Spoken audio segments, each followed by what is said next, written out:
Bueno, bienvenidos a un nuevo capítulo de La Hora del Miedo, también en edición pandémica y desde nuestros hogares. Aquí Mariano Morita. Ezequiel Rivero. Y Julia Otero. Y como prometimos en el último capítulo, tenemos un invitado especial. Ya creo que habíamos adelantado que íbamos a hablar de la película Hellraiser de Clive Barker del año 1987 y que íbamos a tener un invitado especial. En este caso es un invitado que nos acompañó ya en un episodio de la primera temporada, cuando hablamos de la película En la boca del miedo de Carpenter, que es Diego Cirulo. ¿Cómo les va? Estamos muy contentos de tenerte de vuelta. Sí. ¿Cómo le estás pasando por ahí? Es muy raro estar así en esta situación, ya de por sí, ¿no? En realidad, cuando empiezan a suceder estas cosas, primero les agradezco que me hayan invitado de nuevo, digamos. No, ya por me favor. soportaron una vez, ¿no? Una segunda, dijeron que las segundas partes no son tan buenas, pero por ahí, ¿quién les dice? No, pero es un placer. Sí, además ya habíamos quedado. Ni bien te fuiste, dijiste vuelvo para Hellraiser. Tampoco Sí. fue una invitación. Claro. Después dijimos, uy, ¿qué hacemos con este tipo? No sé cuánto. Una maldición de regreso de la tumba del más allá.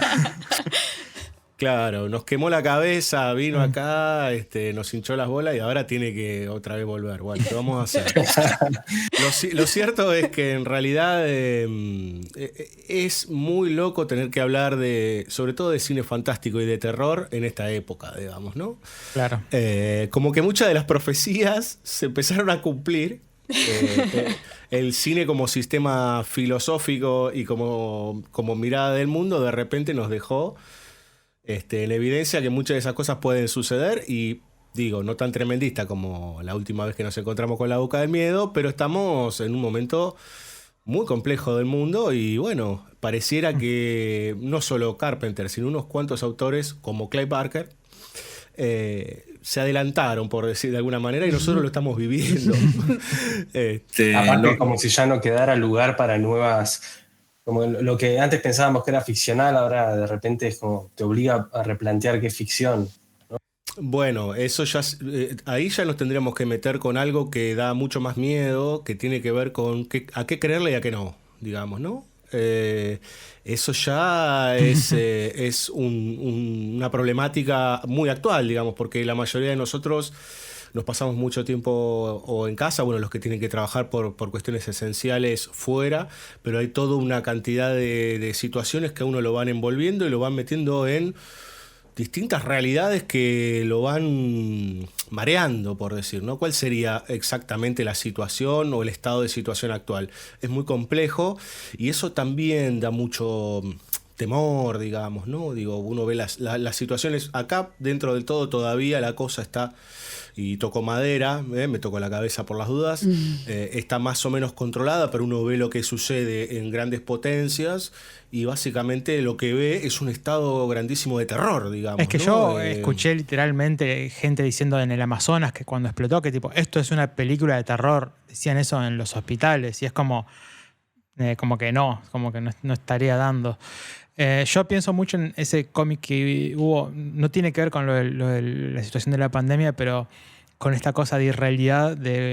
Fue hace como 2 años cuando estaba Trump en el medio de su gobierno y como que era una viñeta, creo que del New Yorker, que mostraba un ilustrador haciendo como una caricatura y como un tipo le decía, no, pará, eso que estás dibujando ya lo hizo de verdad, como que no se podía ni siquiera hacer como una parodia de una situación cuando todo se volvía real automáticamente.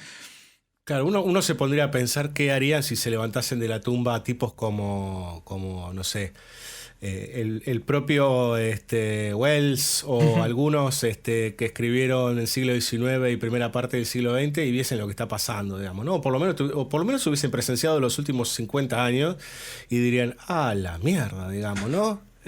Como Chao, me cada vuelvo. vez se va haciendo más real. ¿No? Tipos que de repente pensaban en este tipo de cuestiones que estamos viviendo ahora y no me imagino Lovecraft, digamos, ¿no? El tipo de repente como diciendo, ok, ¿no? Llegó la llamada de Cthulhu. Claro, llegó Chulu, ¿no?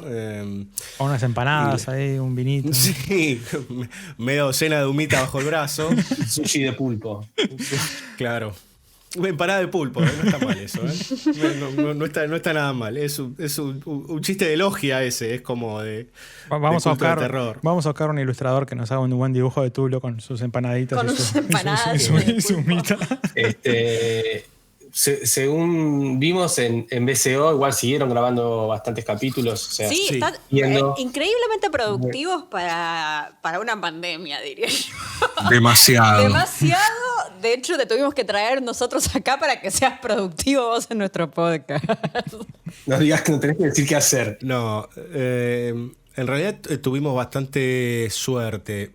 Porque, por un lado, porque tenemos equipos tanto Fabio Villalba, que es el coproductor de BCO, como yo, entonces podemos grabar a la distancia y tener un buen sonido, eso nos facilita bastante las cosas. Y por otro lado, ya teníamos el año básicamente planeado, entonces, primero, lo técnico nos Anoten, solucionó. chicos. Anoten, chicos. Sí, es que, claro, lo que pasa que para nosotros es, si no planeamos, es como... A ver, lo hemos hecho varios años y ha resultado en que llegaba la fecha y era, che, no tenemos invitado, che, no tenemos esto, che, no tenemos lo otro. Y intentamos tener un cierto orden y así todo, igual buscamos ya en esta novena temporada una agenda que nos permita estar más tranquilos, porque de hecho 2 de cada 4 capítulos grabo yo solo, entonces, o sea, mensualmente, digamos, ¿no? Y buscamos también en 1 de cada 4 capítulos retornar a las primeras raíces de los primeros años en donde estamos pasando más música que hablar. Entonces, Son Como- capítulos más Claro, te sencillos. permite un poco hacer más. Sí. claro, porque aparte siempre en cada reunión de producción lo que decíamos era, che, estamos hablando mucho. Estamos hablando mucho. Estamos hablando mucho. Entonces, nos gusta hablar, pero también nos damos cuenta, y me estoy dando cuenta con las estadísticas, que a la gente también le gusta no escucharte un rato y que vos le digas, bueno, descubrí la banda sonora de, no sé, Pusher, que es una de las bandas sonoras que pasamos hace poquito, una película danesa de que después sacó a relucir a un tal Nicolas Winding Refn. Bueno, escúchala a ver qué te parece. Yo no sé si estoy de acuerdo con Winding Refn, pero en principio la banda sonora está recopada. Y que escuche. Y ya, digamos, ¿no? Entonces está la parte de la parla que nos gusta tanto, pero por otro lado le bajamos un cambio. Muy bien. Volvieron a sus raíces. Un poquito. Bien.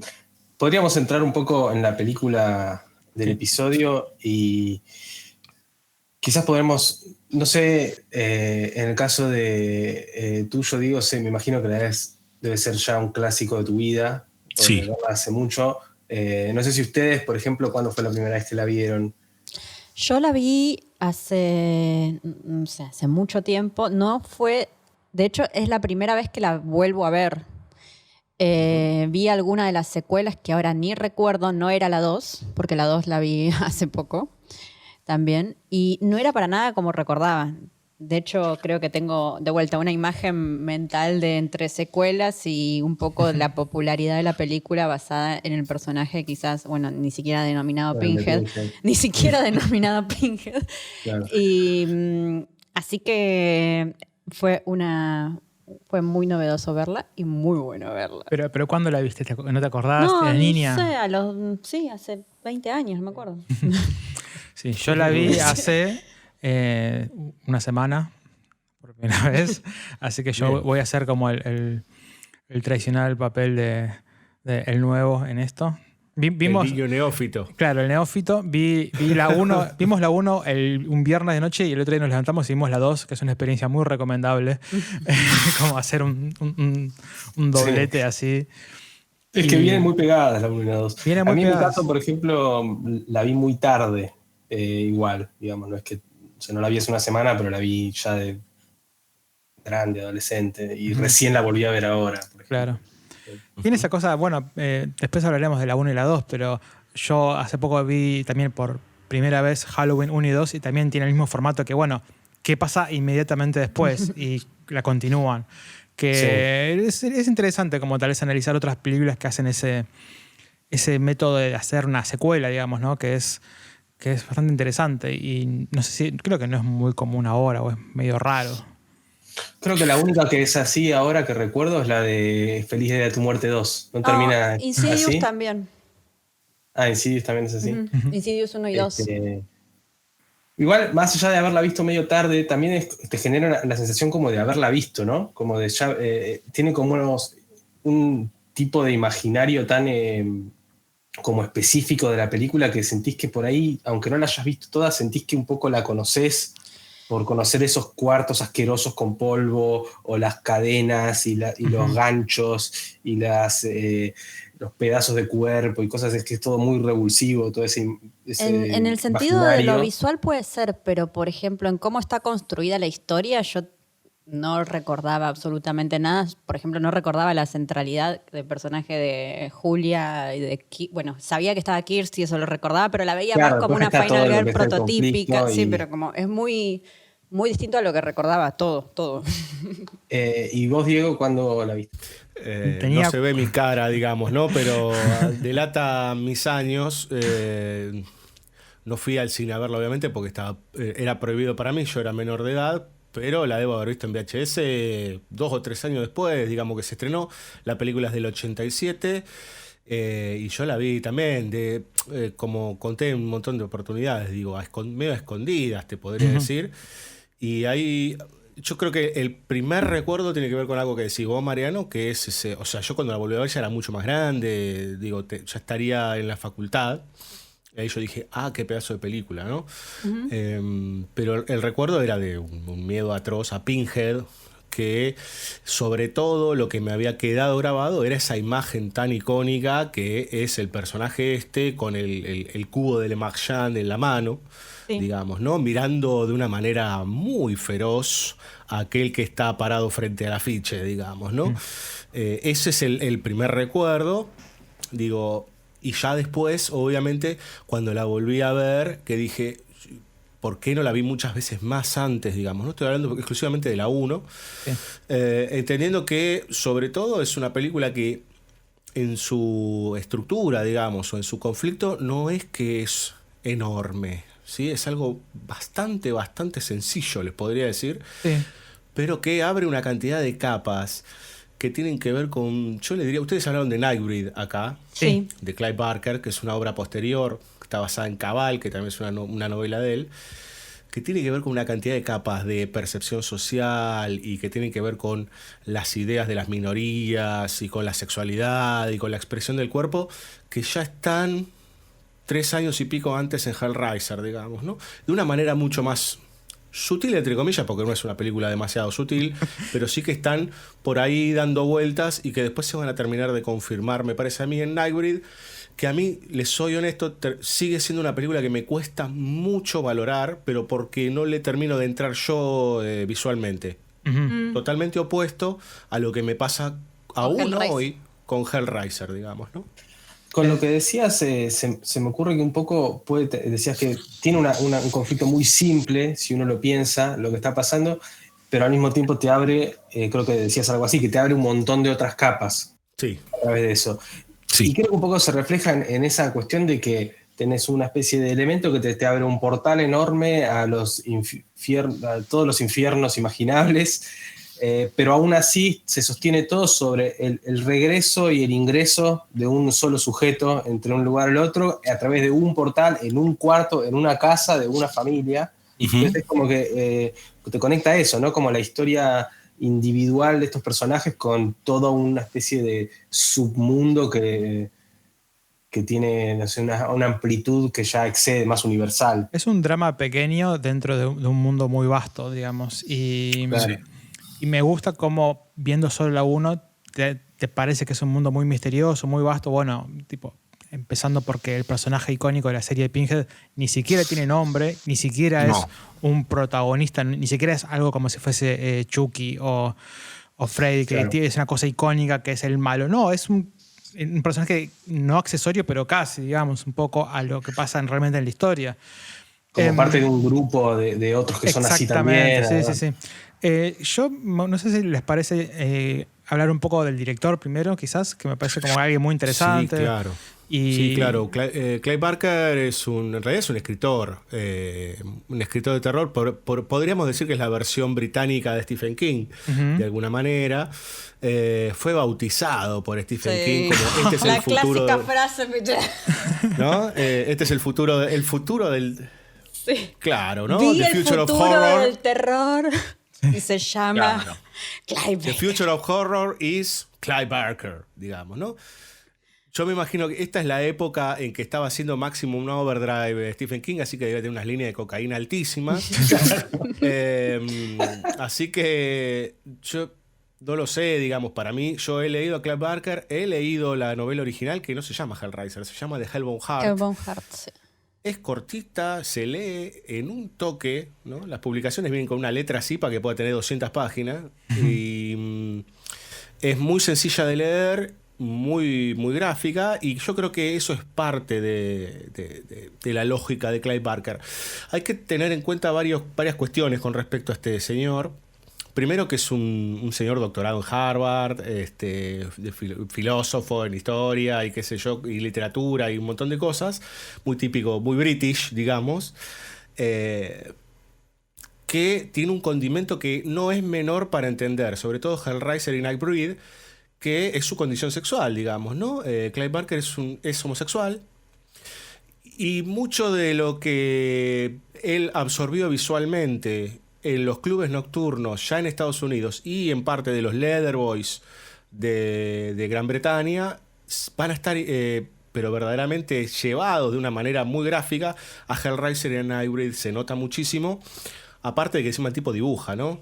Sí, es un De una manera ilustrador muy retorcida, pero dibuja. Y empezó escribiendo cuentos, hizo un par de ¿cómo se llama? De cortometrajes experimentales que están en YouTube, y yo realmente les diría que son un trip para hacer con una pepa, pero con algún viaje así limado, porque es realmente una locura estudiante, pareciera. Ahora me hace pensar, por esto que dijiste, me acuerdo de Cruising de Friedkin. Sí. Y empiezo a pensar que por ahí Barker podría ser la versión fantástica, terrorífica del universo que aparece en Cruising. Es probable. Con todo esto de los clubs y Claro. el masoquismo y toda la trama ahí con Al Pacino. Sí. Sí, hay bastante de eso, y yo lo dejaría flotando y después lo podemos charlar. Dejaría flotando algunas conexiones del Exorcista con Hellraiser, digamos, que inclusive están ahí, creo que a flor de piel, como homenaje dentro de la propia película, en otra dimensión, obviamente, ¿no? Estamos hablando de probablemente la más grande película de terror de todos los tiempos, como El Exorcista, y Hellraiser, que es una gran película, pero hay distancias. Pero bueno, Barker es muy loco, porque en realidad empieza a tener éxito recién con justamente The Hellbound Heart. O sea, ella habría escrito unos libros que se llaman Book of Blood o algo por el estilo, con cuentos y con algunas historias entre las que estaba Cabal, que después se hizo un poquito más larga y la convirtió en novela. Y un día dice, che, acá hay muchas cosas que visualmente yo explico que podrían ser buenas para hacer en cine. Y el tipo se mandó y dijo, yo no lo haría con otra persona que no fuese yo mismo. Entonces, había algunas adaptaciones, ¿no? Sí, de sus cuentos.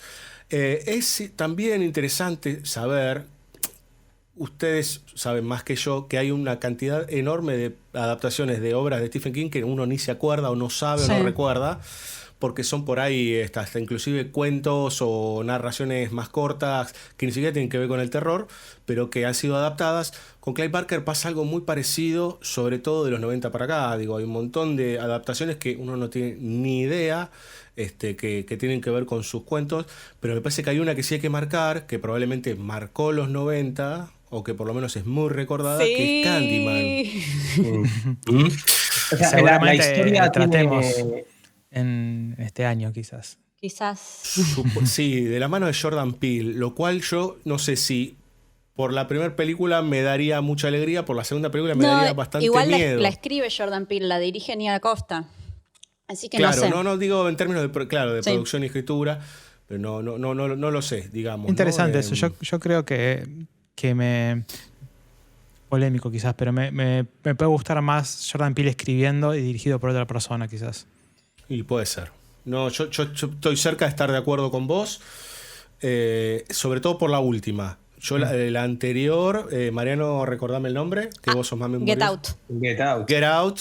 Para mí Get Out es superior a esta última película que hizo, sobre todo porque es menos así chiquitito, ¿no? Pero menos explícita que la segunda, y bueno, y inclusive se abre tanto la trama que hay momentos en que realmente uno dice, bueno, acá hay una lógica, como pasa con algunas películas de Nolan, ¿no? Que dice, che, pero esta lógica está bien, todo relojito, pero el relojito este no anda. Sí, ya peleamos por los conejos con Mariano constantemente. Hubo un meme que tuvimos sobre los conejos. Claro, esos conejitos kubrickianos del comienzo, digamos, ¿no? De Jordan Peele. Pensar que cuando la vi tenía muchas ganas de defenderla y salí más o menos convencido y pasaba cada minuto y se me iba desarmando cada vez más hasta que... Se nota un poco en el podcast que grabamos. Yo la vi hace poco de nuevo.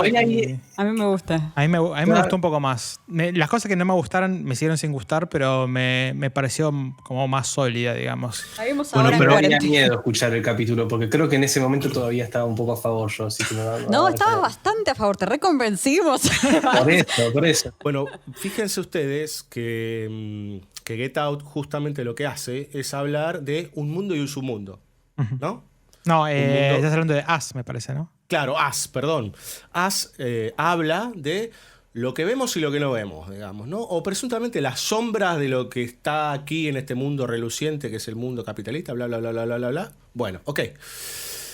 De alguna forma, y volviendo un poco a Hellraiser, básicamente... Pensé que ibas a hablar de Candyman también. Entonces. Bueno, sí, por Candyman eso. es lo mismo. Y se van a dar cuenta que hay una cantidad de tópicos de Barker que se empiezan a repetir. Inclusive cuando uno empieza a hurgar un poquito por fuera de las películas, que es esta idea de todo aquello que está por fuera de lo físico y corpóreo, digamos, ¿no? Todo aquello que es lo indecible, de alguna manera. Creo que la última vez que nos juntamos hablamos un poco de esto también, ¿no? Y sí, de hablamos de Lovecraft, hablamos de... Claro. Inevitablemente sale eso. Claro. De hecho, ¿cuál es la base de la historia, digamos, no? Un tipo que se llama Frank Cotton, que parece ser una especie de hedonista, un tipo que busca placer todo el tiempo, que se pasa de mambo, sigue de largo hasta que encuentra algo que lo excede.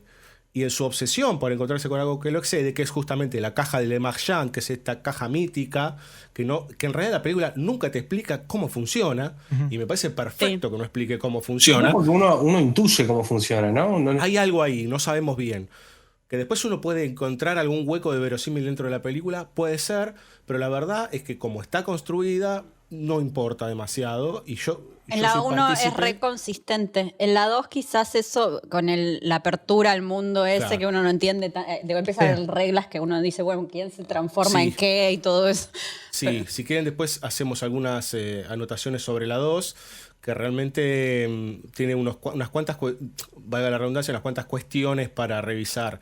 Pero básicamente es la historia de este tipo que llega a un lugar, digamos, en donde nadie tendría que acceder, que es un lugar entre paréntesis indecible, entre paréntesis podríamos hablar como algo sagrado, entre paréntesis como algo que está por fuera de lo inmanente, digamos, ¿no? Tiene, digamos, hasta incluso en el comienzo esta cuestión con el que le vende la caja. Bueno, ahí está El Exorcista, Mariano. Empieza con un rezo del Islam, igual que El Exorcista, que es la tierra de Alá. Bueno, hay toda una cuestión religiosa que después va a estar desparramada durante la película y que tiene que ver con muchas veces el origen del mal y los demonios, digamos, ¿no? Como Pazuzu en El Exorcista, acá esta caja de Le Marchand está puesta justamente en ese cercano oriente, digamos, ¿no? Y la relación entre la cosa arqueológica y la cosa religiosa, ¿no? Como totalmente. Las opuestas y donde una está quizás desenterrando una cosa que no tiene que desenterrar.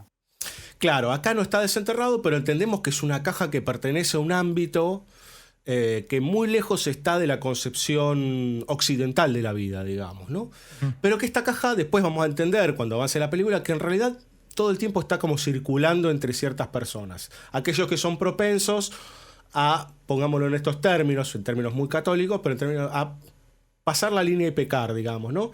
Pero inclusive a ya meterse con algo mucho más bravo, que tiene que ver con atravesar ciertos límites. Y ahí es donde empiezan a calar hondo algunas cuestiones como, por ejemplo, las laceraciones del cuerpo, digamos, y las flagelaciones y todo ese tipo de cosas, que ahí yo digo, no puedo escaparle primero a todo esto que decíamos antes de Clive Barker, digamos, De ¿no? toda la En escena sus- sadomasoquista y todo eso. Exacto. Primero todo eso que tiene que ver con una Subcultura. cuestión subterránea, digamos, ¿no? Porque en realidad los Leatherboys, que primero, cabe aclarar, de los Leatherboys salieron dos cosas. Una es toda una movida de terror gráfico y la otra es el heavy metal, digamos, ¿no? O sea que para los que se hacen bien los machotes en el heavy metal, entiendan que la base está en la homosexualidad. Entonces, De Judas y Priest, claro, uno de sus más grandes íconos de machote es Rob Halford, que es un líder gay, digamos, ¿no? Entonces, toda esa subyacencia que tiene que ver con la no representación, con el no cuerpo, digamos, porque obviamente, ¿cómo vas a decir que sos homosexual? ¿Cómo vas a expresar libremente tu cuerpo? ¿Cómo vas a poder moverte en una sociedad tan hipócrita y grosera como la occidental, sobre todo la norteamericana y anglosajona? Ni hablar la británica, de donde es Clive Barker. Entonces, ahí hay toda una idea de vos no existís, digamos, ¿no? Entonces, esa representación infernal de lo que van a ser los cenobitas, en definitiva, si quieren, uno la puede hasta pensar como esos monstruos que emergen a partir de otro mal que tiene que ver con la censura, con el puritanismo, digamos, ¿no? Con toda una corriente de mirada en donde, a ver, vamos, digo, los británicos inventaron el macho como tal, digamos, tenía que existir así y no homosexual porque tenía que servir para producir. ¿Para qué producir? ¿Qué? Pibes y obreros, digamos, ¿no? Entonces, hay toda una idea ahí interesantísima de Barker, de pueblo oprimido, que no está dicho en la película, obviamente, pero uno la empieza a entender una vez que lee un cachito, en una historia que, como ustedes bien decían, es claramente sencilla, pero que despliega una cantidad de iconografía muy, muy copada, que uno puede empezar a abrir la cabeza. No, incluso, bueno, hablando de iconografía, al margen de la iconografía y toda la imaginería religiosa, la historia también está en esa estructuración tipo gótica, ya sea desde la casa y los vínculos entre los personajes también. Y con respecto a los monstruos, bueno, de vuelta vos nombraste Nightbreed y que ya hablamos, de la idea esta del monstruo como outsider, Claro. cómo la construye Barker, y al mismo tiempo un poco cómo está representado el monstruo, o los monstruos. Con esta, por un lado está todo el lado del deseo, el placer, lo que abre la posibilidad, la disociación entre el deseo y el dolor, pero algo que me sorprendió incluso viéndola teniendo en cuenta capaz también en el momento, cómo se representaba el mal y todo eso, es como lo elocuente que es Hellraiser, lo racional que es de Hellraiser, lo elocuente que es Pinhead, lo racional que claro. es, además cómo se puede negociar también, bueno, Kirsty, ese es otro tema, cómo están construidos los Claro. personajes. Como si pudieses pactar, ¿no? Sí, como que exacto. hay pacto de caballeros de cómo administrar tu hedonismo de placer doloroso. Eso a mí me llamó mucho la atención de la película comparado con, bueno, de nuevo, Neofito, estuve viendo como los comienzos de las sagas y no sé, hablas de Chucky, hablas de Freddy, hablas de Jason, hablas de Y en ese momento Halloween. solo hablaba Freddy, creo, ¿no? Sí, bueno, Sí, Chucky creo tiene que- lo suyo, pero Pero cada uno, Claro, Chucky vino un año después. claro, pero cada uno tenía conociendo como la pulsión del malo, digamos, o del némesis en las películas, ¿no? Y primero, los malos o los monstruos en Hellraiser no tienen ninguna pulsión específica, donde ellos están tipo, te llevan a su mundo y te llevan a ese lugar porque que vos es... lo llamás, además. Claro, vos los llamás. Y ellos están ahí, son como unos oficinistas, digamos, del placer y del dolor, digamos, como que trabajan ahí en la FIP del dolor, pero después... Como, le hiciste algo fascinante, lo acabas de hacer lo más aburrido. Eso es realmente el infierno. La FIP del dolor. Bueno, no, pero a lo que voy La es que... burocracia del dolor. Claro, no, pero a lo que voy es que realmente las pulsiones y los deseos que hay son de Frank y de Julia, digamos, que nada, Julia.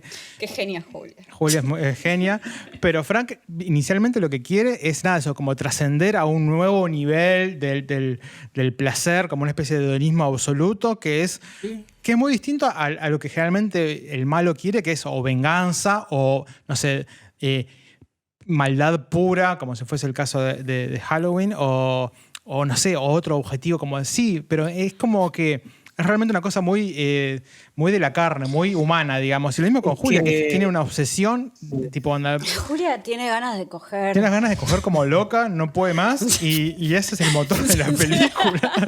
No, bueno, para las ganas de coger tienen que ver igual con toda esta idea de está toda esta línea queer, pero tampoco me parece hay que dejar de lado cómo eso se relaciona con esta idea de familia y de heterosexual y la destrucción de toda esa idea en esa casa. Claro, no, ya termino la idea y seguimos, pero como que hay también una cuestión que para mí es muy del mundo queer y del mundo gay, que es esa cuestión media como obsesiva con el sexo.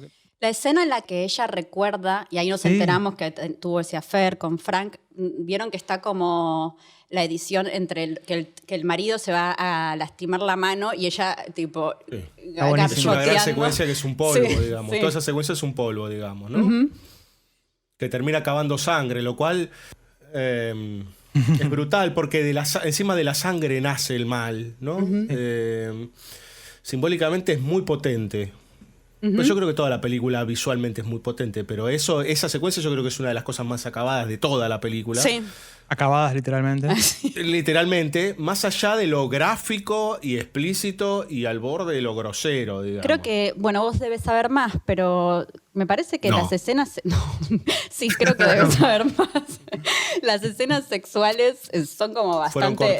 sí, ¿no? Porque son bastante low... En las entrevistas incluso él se burló de cómo le censuraron más que nada toda la parte erótica y más que y no lo otro. Por eso digo, es muy impresionante, es muy logrado visualmente y toda esta idea del deseo y de la violencia... Sí. Bueno, sin mostrar sexualidad. La sexualidad es un misionero, más o menos. No sé cómo... Sí, pero igual esa lógica, ahora que lo dicen, también se corresponde con que el lugar que está ocupando esas escenas de sexo en la película tienen que ver con alguien siempre, y siempre es una cosa prohibida o como secreta, o que no está bien vista. Entonces, que ella tenga estas pasiones sexuales con el cuñado, digamos, antes de en los flashbacks que se ven en la película.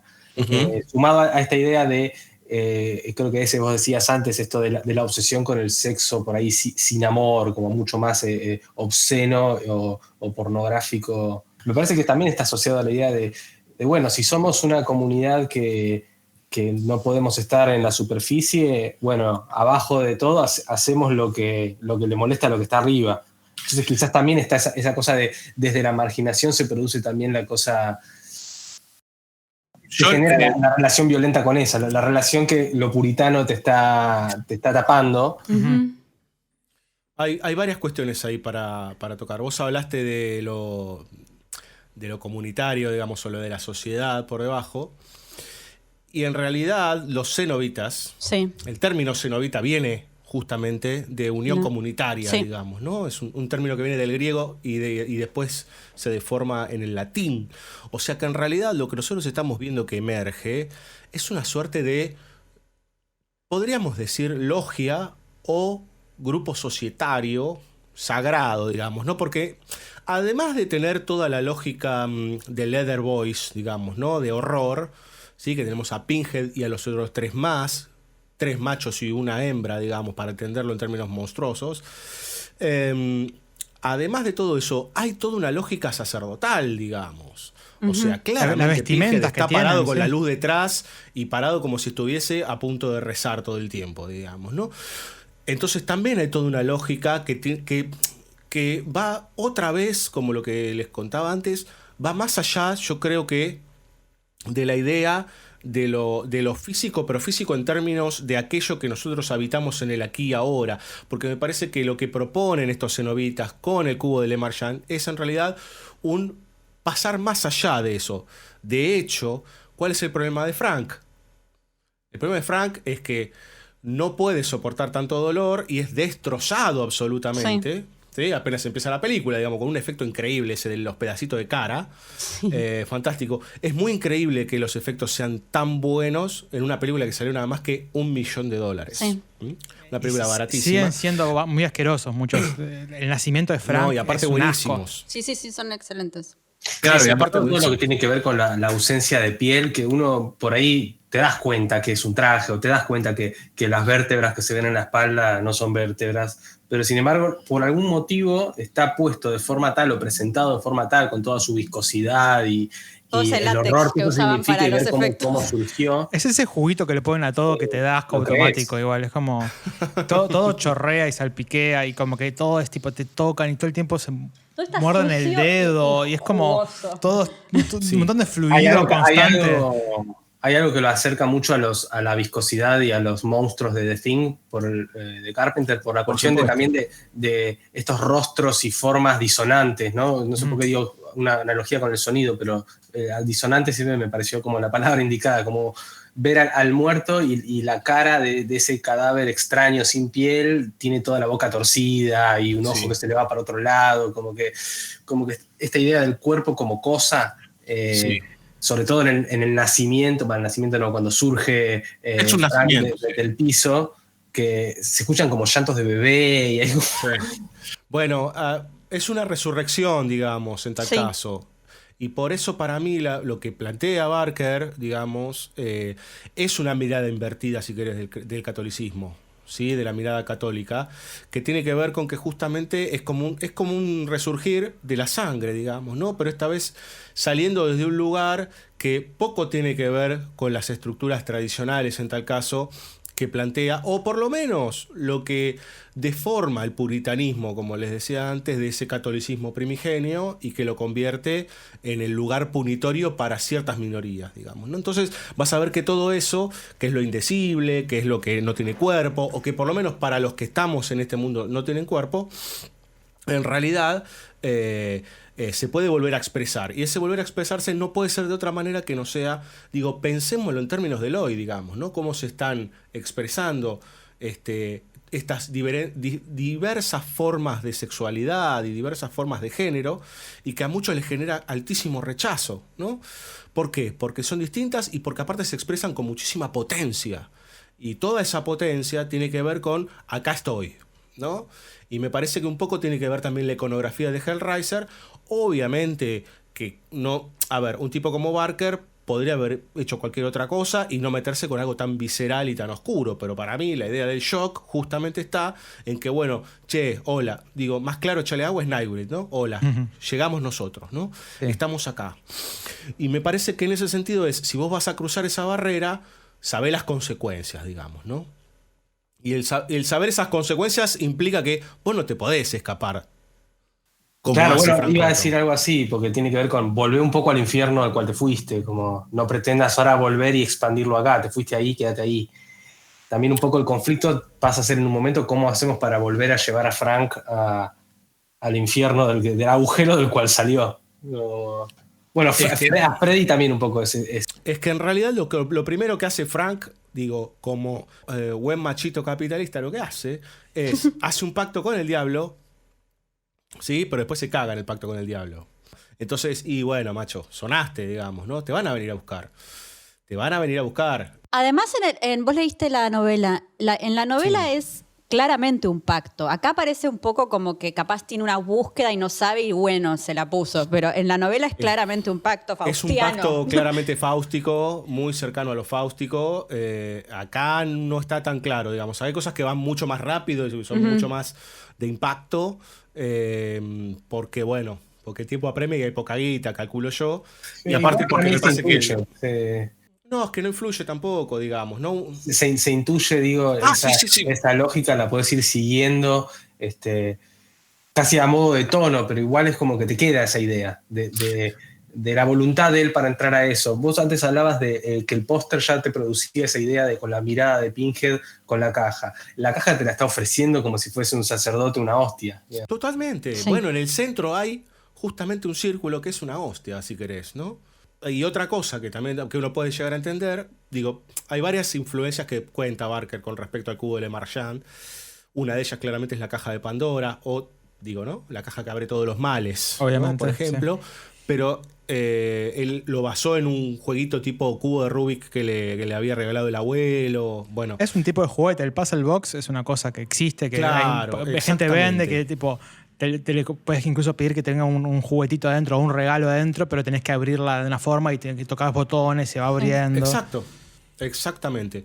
De hecho, otro de las conexiones directas del cubo Le Marchand es lo que se llama la leyenda de Verónica, o algunos le decían María Sangrienta, digamos, ¿no? Que era esta caja llena de espejos que cuando te metías veías todos los horrores del mundo. Y bueno, hay un montón de cuestiones ahí conectadas, digamos, pero lo interesante de eso es que en el centro hay un círculo, y ese círculo no solo es, como bien dice Mariano, una hostia, si querés, sino que además el círculo es la única figura geométrica que no tiene ni principio ni fin.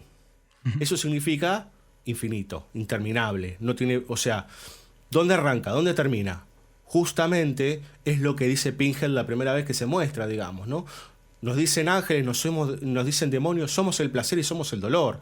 O sea, somos el principio y el fin, el alfa y el omega, digamos, ¿no? Es algo que nosotros jamás vamos a poder comprender, digamos, ¿no? Y en ese sentido ¿por qué no vamos a poder comprender jamás? Porque justamente nosotros, como humanos, digamos, tenemos un alfa y un omega. Nacemos y morimos. Esto es ad infinitum. Esto no termina más, digamos, ¿no? Es algo que está por fuera, es lo indecible, es lo innombrable, es lo sagrado. Pero tiene la ventaja que comparando con La Boca del Miedo, que es la película que tratamos la otra vez, acá te lo muestran. Y te lo muestran muy bien. Los cenobitas son algo que seguramente lo que él quiso hacer fue tipo, hagamos unas figuras que nadie nunca jamás vio y nunca nadie jamás las vio. Son una cosa rarísima. La chica que tiene la garganta abierta con unas pincitas y que habla como si le hubieran hecho una especie de incisión y operación y que vive con esa operación, es una... Ahí se nota que seguramente es la experiencia de Berker como ilustrador y como dibujante, digamos. Sí, como ilustrador, otra vez toda la influencia del sadomasoquismo. No es menor hablar de Sade, digamos, ¿no? Sí. El placer por el dolor. Me parece que también es un lugar también muy, muy claro. Y de hecho, fíjense como la mezcla fisonómica de los cenobitas es esta idea del cuero brillante, por decir, con deformidades, digamos, ¿no? La ausencia de ojos, la ausencia de parte de la garganta, la cabeza con clavos, el gordo ese que es un asco total, que se lengüetea todo, que después, obviamente, la franquicia se va a encargar de deformar de maneras completamente inusuales, pero en principio te das cuenta que tienen una cierta lógica de ausencia de algún tipo de sentido y que el general, digamos, o el sacerdote principal es Pinhead, que ni siquiera se llama Pinhead, se llamó después, pero que en realidad porque es el First Cenobite, ¿no? Sí. Claro. Es el que comanda, digamos, ¿no? Y uno después, yo leí un poquito y que se entiende que es la encarnación de uno de los demonios más importantes, una especie de Pazuzu, digamos, ¿no? Ahí con lo del placer y el dolor igualados o puestos como en el mismo nivel de jerarquía, ¿no? Me parece que también hay una cuestión con que el placer... lo pienso mientras digo, por ahí digo cualquier barrabasada, pero el placer cuando no se lo concibe como algo que tiene una finalidad, como un clímax, un orgasmo o lo que sea, llega un momento en el cual si no tiene ningún tipo de descarga, no tiene nada, se convierte en una cosa que es como una tortura, podría ser una tortura, y quizás ese es el punto también donde se le puede encontrar el dolor al placer y el placer al dolor, o verlo indivisible en cuanto está mostrado como algo eterno y casi como una especie de condena. Yo te hago una pregunta, Marian, pensando en la película estrictamente, ¿eh?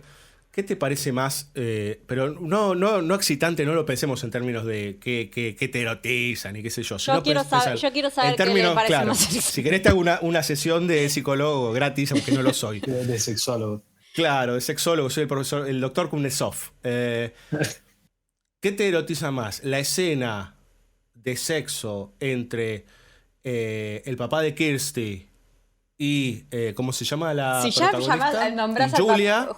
Kirsty, nada con el papá, nada con Larry. Es erótico. Bueno, es una escena de sexo común, digamos, o por ejemplo, toda la escena de desmembramiento que hay cuando cuenta todo lo que le pasaba el mismísimo Cotton, digamos, ¿no? Frank, cuando cuenta qué le hacían los cenobitas. Probablemente sea mucho más estimulante esa escena que la otra, creo yo. Y ahí hay una cuestión de puesta en escena donde es casi ese acudir a la cuestión pornográfica de cómo mostrar ciertas imágenes, o mismo cuando están está resucitando Frank, también hay como una cosa física que te pide identificación con lo físico. Sí. Y ahí conectás casi como... Es como los bichos de The Thing también, cuando le salen los perros del coso, salen como con un tipo de viscosidad que, no te digo que te calienta, pero digamos, pero que tiene como toda una connotación de Perdón, intercambio fluidal. Uno no puede negar, no puede negar que en realidad... El eroticismo inherente terror, de The Thing. ¿Qué cosa que No, estoy Mariano haciéndose la paja con Nefertiti. Qué desagradable, ¿no? Haciéndose la paja con el perrito o algo Si así. con una un cosa perrito horrible. Por suerte no nos ven. Claro, pero pensaba que justamente en la película lo que está es el reemplazo de todo aquello que vos puedas ver en la pornografía típica heteronormativa, si querés. Está todo eso reemplazado por una cantidad de penetraciones y laceraciones y agujeros que básicamente vienen a cumplir ese rol, digamos, ¿no? Sí, incluso... Las cadenas, los cuchillos. A ver, hombre, ¿cuál es el latiguillo de Frank? Es come to daddy y hace así, ping, y saca la navaja, que es básicamente, perdón a aquellos y aquellas que nos escuchan, pero que se le pare la pija. Sí, es El Come to Daddy es muy El Come to Daddy es muy toda asqueroso. la parte como, bueno, incesto. No, está el todo mal. poquitito de incesto dando vueltas me perturba muchísimo. Está muy bien puesto. Algo también incluso con estas imágenes y esta forma de filmar lo sexual / violento, incluso volviendo un poco a la estructura, esta idea quizás de la familia y ese, es el tío o hermano desviado en algún sentido, Frank, que está en el altillo escondido. Sí. Y cuando ella le lleva, además, hombres que tiene que llevarle para que se vaya como regenerando, la forma de matarlos, esa especie de dediarle en la nuca el cerebro que tiene. Es buenísimo. Es básicamente Una penetración un giallo, tipo... Esa es toda la sección, toda la parte en que Julia mata para que él se alimente y vuelva a reconvertirse. Básicamente es un giallo de Argento, digamos. El pájaro de la pluma de cristal, cualquiera de esas, digamos. Tiene mucho de esa lógica, ¿no? La viuda negra, ella está vestida de luto, como si se hubiera muerto alguien, pero en realidad es justamente eso. Acá teníamos a Gilla Murano, que era la que ponía los caramelitos con veneno, y ella básicamente lo que hace es darle de comer a esta monstruosidad, digamos, ¿no? Que se acaba de escapar del cielo y del infierno, porque en realidad tampoco sabemos si es el cielo o el infierno. Y va armando su propia idea de infierno también, porque también es ella que por esta cuestión de deseo, porque ella también lo quiere levantar lo quiere regenerar a Frank también un poco porque... Quiere recuperar a su amante. ¿Sí? Claro, quiere recuperar ese sexo descarnado que tenía con él. Entonces también se la está llevando el deseo a hacer ese tipo de cosas. Es como si se estuviese convirtiendo un poco en él también. No, y además con qué tipo de estrategias y con qué tipo de hombres. Esos tipo varones, tipo entre patéticos y semi-abusivos que se encuentran y que los lleva, el primero que la quiere golpear y no te vas a, tipo, todo eso, y bueno, y se los va llevando, tipo, y además ya se va acostumbrando y le va agarrando el gustito. Sí, y para que los que están escuchando o las que estén escuchando este programa, las películas no son unidimensionales. Así como le pega a todo lo heteronormativo de machista, también le pega a la mujer, digamos, ¿no? Porque, digo, no es una película en ese sentido como muy de mensajito. Digo, Julia es perversa. Sí, pero eso es lo bueno también, digo, como... Es que claramente, digamos, ¿no? Es un personaje fascinante, Julia. Mariano, que estuvo hablando con nosotros en BCO de Dress to Kill, en la que se hablaba de que es una película misógina, y en realidad es una película que deja mal parado a todos. Entonces, en el caso de Hellraiser, digo, porque pensémoslo bien, digo, el pobre se llama, ¿cómo se llama? Larry. El peor nombre del mundo, Larry, claro. Claro, pero no es un mal tipo, pobre tipo, digo, es un buen tipo, es un padre de familia, viudo, que no pudo lidiar demasiado con su hija, de la cual tenemos que hablar, que es Kirsty, digamos, y que en realidad está saliendo con esta mujer, que es una mujer que claramente vio en él, un hombre profesional, promedio, de la América reganista, una oportunidad como para ser sostenida. Entonces, aparece este hermano, digo, la escena en que aparece por primera vez Frank, que ella lo recuerda, es de un culebrón de las 3 de la tarde, seamos honestos, ¿no? Que cae la lluvia y él todo Él aparece como todo mojado y ella dice, mojado. Es una fantasía de lo prohibido el chabón para ella. Es lo más de palmiano del universo, digamos, ¿no? Como todo chorreando y con la grasa, ¿no? Con el gel que le pega en la cara así, una cosa. Ricardo Montaner. Bueno, sí, claro, yo diría más tipo una cosa más Chayanne o más David Hasselhoff, ¿no? Y ella está toda como, bueno, ya no está así cuando la estamos viendo ahora, pero está toda inocente y buena, con toda pintada.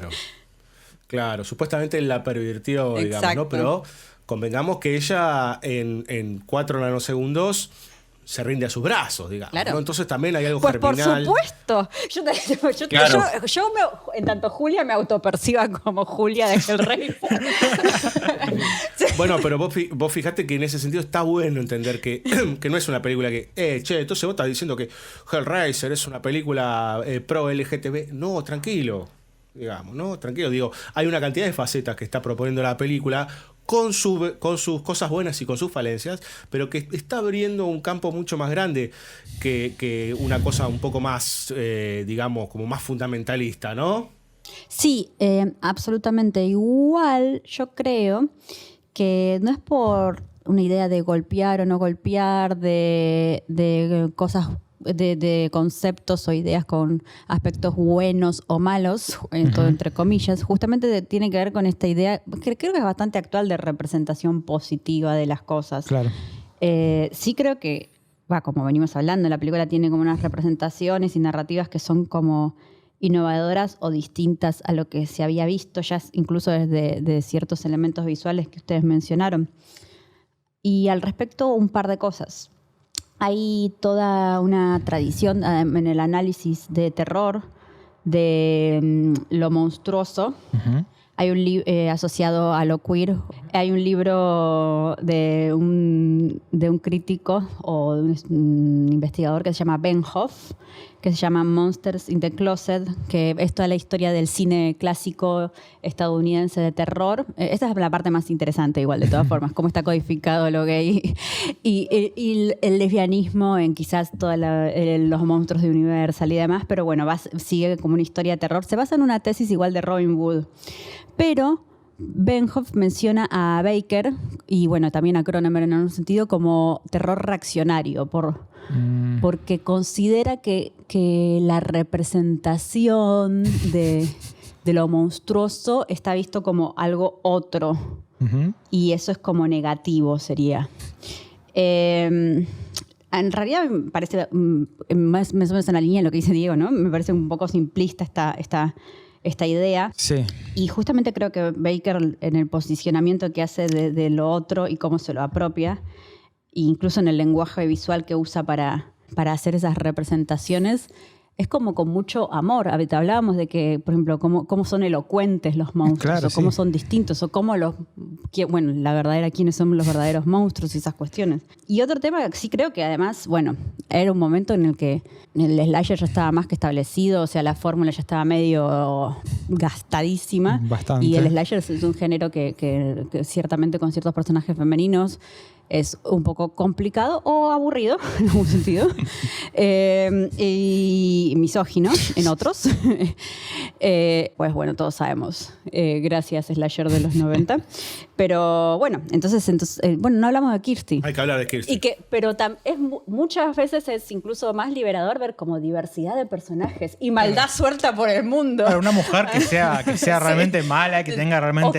No, y además, aparte de todo esto, yo creo que Frank un poco es el que transgrede y que además después vemos que traiciona y sabemos cómo... Y es un poco...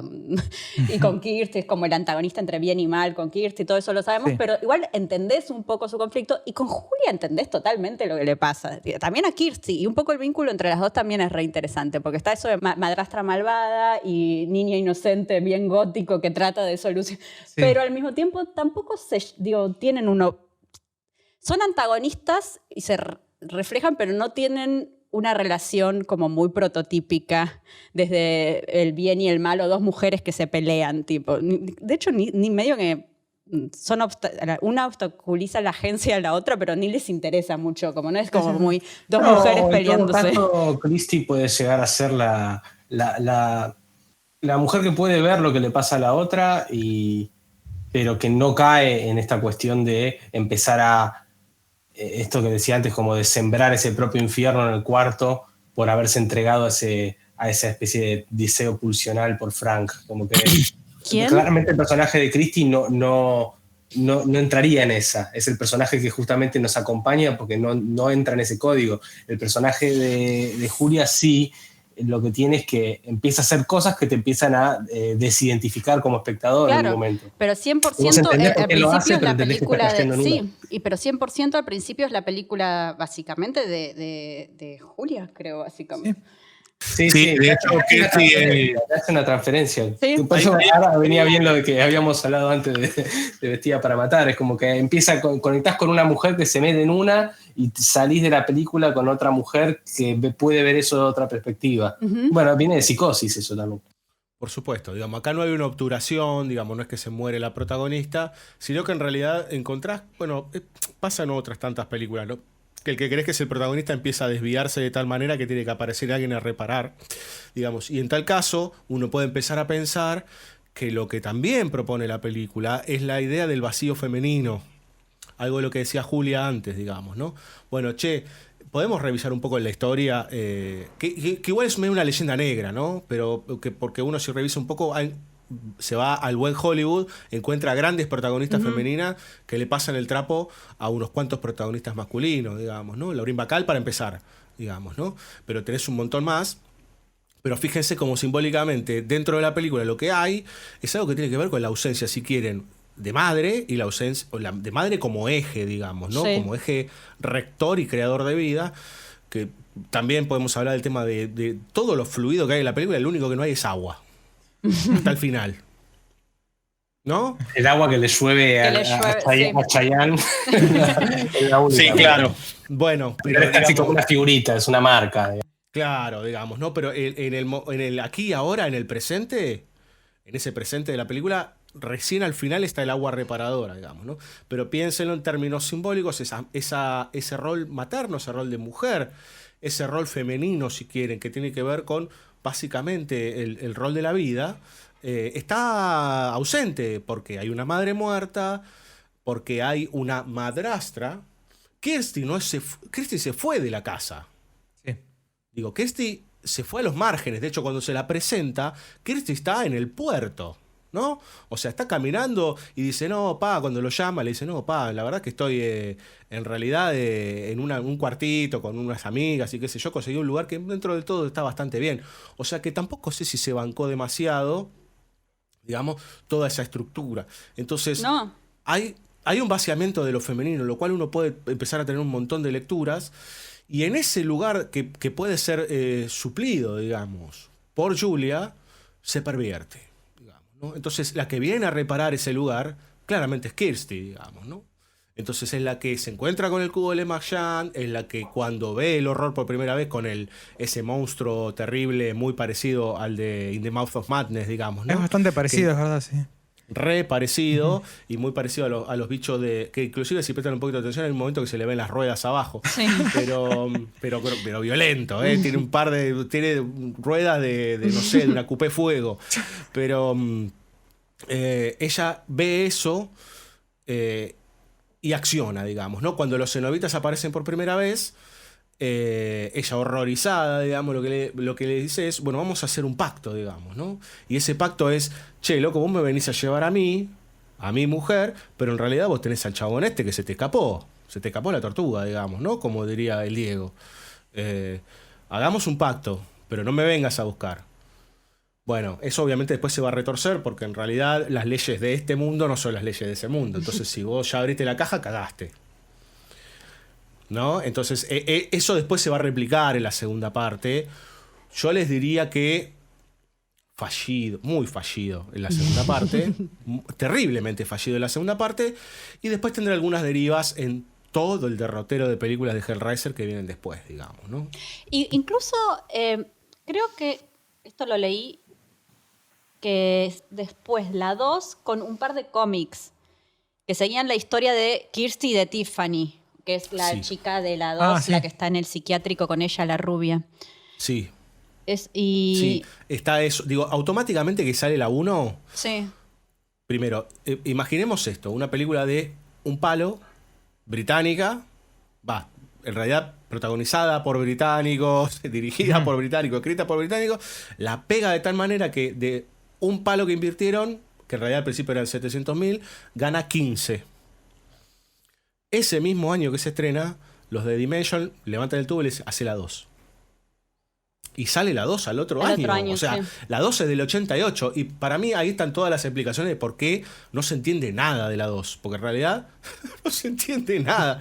Es muy difícil. Me tenía, después me fue perdiendo. A mí me divierte mucho. Sobre todo me divierte... A mí tal vez tiene una cosa como medio Nightbreed que me gusta mucho y tal vez es por eso que no te gustó tanto a vos, Diego. No me parece no, que... pero pienso en términos de lógica. Flavio dijo algo que me parece que es para mí importante. Creo que no sé si me lo dijo o lo leí en Letter. Ya la de internet me está confundiendo quién me dice cosas y quién. Pero que es muy raro cómo se toma tan en serio, siendo tipo tan... Ridícula. ¿Cómo se toma tan en serio la 2? La 2, sí. Claro, pero vos tenés un precedente que es la 1. Por eso digo, pero crea como un híbrido muy raro y a mí me compré mucho verlo, porque no era únicamente ridículo, que se va como la... No, para mí Es excede eso. La segunda. Para mí parte de la idea de que Julia se puede convertir en una especie del Frank de esta película, y tiene sentido por lo que viste que pasó en la primera, y después la idea del doctor y el doctor siendo el que quiere experimentar con el portal. A ver, volvamos a los conejos. No tiene tanto sentido, a ver, por qué regenera en su piel y por qué Frank necesitaba otra piel. Digo, no, si empezás a buscarla, la 2 empieza a irse. Pero no en cuestión de verosimilismo, lo digo en cuestión de propuesta de qué hacer con esos personajes. Ahí me parece que tenía un planteo que estaba bueno para mí. La segunda después un poco se va para mí derivando, pero hay varias cosas para entender. Hacia el infinito, hacia el laberíntico infinito. Bueno, la serie después fue una tortura. Se lo tomaron demasiado a pecho lo del infinito. Entonces abrieron tanto que no pudieron cerrar, digamos. Así como hablábamos que la 1 era una película muy chiquita en términos narrativos, digamos, ¿no? Abre a campos enormes, pero es muy chiquita. La segunda lo que hace es ya abrir a términos de, a ver, bueno, te presento el infierno, ¿no? Entonces aparecen esos laberintos gigantes y qué sé yo. Bueno, qué cosas que son muy lindas inclusive. Ese doctor que aparece, bueno, hay un montón de cosas, digo, que visualmente hasta son muy atractivas. Lo que pasa es que si uno compara una con la otra, yo particularmente pienso que la primera es una película de terror y la segunda es una película de fantasía horrorífica en tal caso. Medio laberinto, ¿no? Claro, está en otro tono y se nota que cambia de director. Amo todo eso, me parece espectacular. En cualquier momento aparecía Bowie. Está muy bien, está muy bien igual, digamos. Está muy bien que te guste toda esa idea fantasy y está bárbaro, digamos. En tal caso yo lo que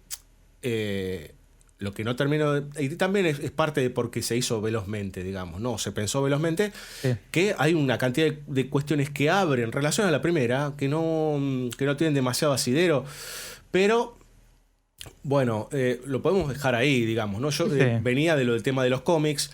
Hellraiser, lo dice, hay un documental muy lindo que está de 1 hora y moneditas, está en YouTube, de todos los que participaron de la 1 y que básicamente todos estaban de acuerdo en que no tenían ni la más pálida idea de que Hellraiser se iba a convertir en lo que se convirtió. Claro.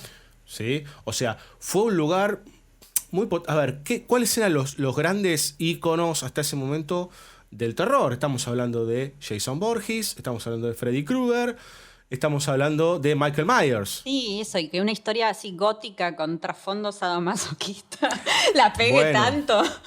No, y además, claro. Bueno, el 87 igual estaba Evil Dead 2, Near Dark, The Lost Boys, tipo todo un... Es un gran año igual, Sí. Sí, es un gran año en el 87. Prince of Darkness. Bueno, el Príncipe de las Tinieblas, digamos. Yo te diría que el gran año es por Príncipe de las Tinieblas y por Hellraiser. Claro, y Depredador de McTiernan en el 87, o sea... ¿No? ¿Qué más querés, pibe? ¿no? Sentate toda la tarde a disfrutar el 87. Ustedes imagínense eso, digo, hoy que vemos 1 millón de películas, imagínense que en el 87, loco, ibas al videoclub y estaba Hellraiser, Depredador, Príncipe de las Tinieblas, era como Dream una Warriors. fiesta. Bueno, Freddy 3, Sí. bueno.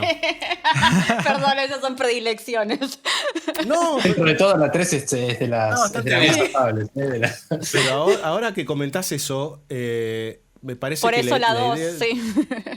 la idea de la serialización, me parece que yo creo que a ver, excepto a Child's Play, que vi prácticamente todas, las Freddy, que las vi prácticamente, no, las Freddy las vi todas, después yo fui salteando en los otros seriados. Yo creo que la que más es una cosa ecléctica y delirante es la de Hellraiser. Sí. Pero no les puedo explicar los delirios que hay, digamos, ¿no? Digo, pasando por película de época, película en el espacio, Sí. puedes encontrar lo Y que se que hacían lo que se eso te de cante. que agarrar un guión de otra cosa y adaptarlo. Bueno, y ahora vienen los cenobitas. ¿O no? Claro, Sí. claro. Y también tiene algo que siempre le fue bien a Hellraiser. Las primeras 5 le fue bastante bien. Lo que pasa es que las películas se venían encareciendo cada vez más, de 1 palo a 2 palos, a 5 palos, a 7 palos, entonces la diferencia ya no era tanta. Entonces a partir de la sexta, son 10, o de la quinta en realidad creo, sale directo a video. O sea, Hellraiser empieza a salir directo a video de los 2000 para acá. Claro. Claro, ya pasa a otra esfera de producción. A una esfera del home video. De hecho, creo que de Dimension Films la compra New Line Cinema y después que no sé quién. Después la compra Miramax. A Chucky le pasó un poco también, tiene unas que no salieron en cine Y las últimas 3. las últimas 3. Y después una cosa que me quedé pensando también un poco en relación a la 2, que es que así como decíamos que antes Pinhead como nombre no era el centro de la película, de alguna forma a partir de la segunda lo tratan ya de poner en el centro como diciendo necesitamos una figura.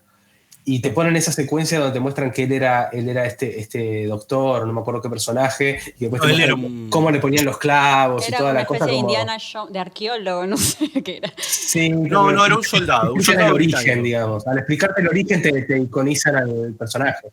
Bueno, no está nada mal eso, digamos. Y de hecho creo que es una de las mejores cosas dentro de la peli. Igual no sé si me convence mucho, porque no solo te muestran lo de Pinhead, te muestran tipo todos los cenobitas medio que ¿Qué? eran. Le borro un poquito la magia. Sí. No sé.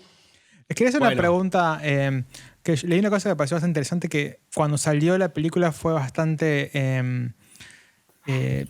la trataron mal en la crítica por una cuestión que a nosotros se nos escapa totalmente, y es el hecho de que está doblada a un inglés neutro.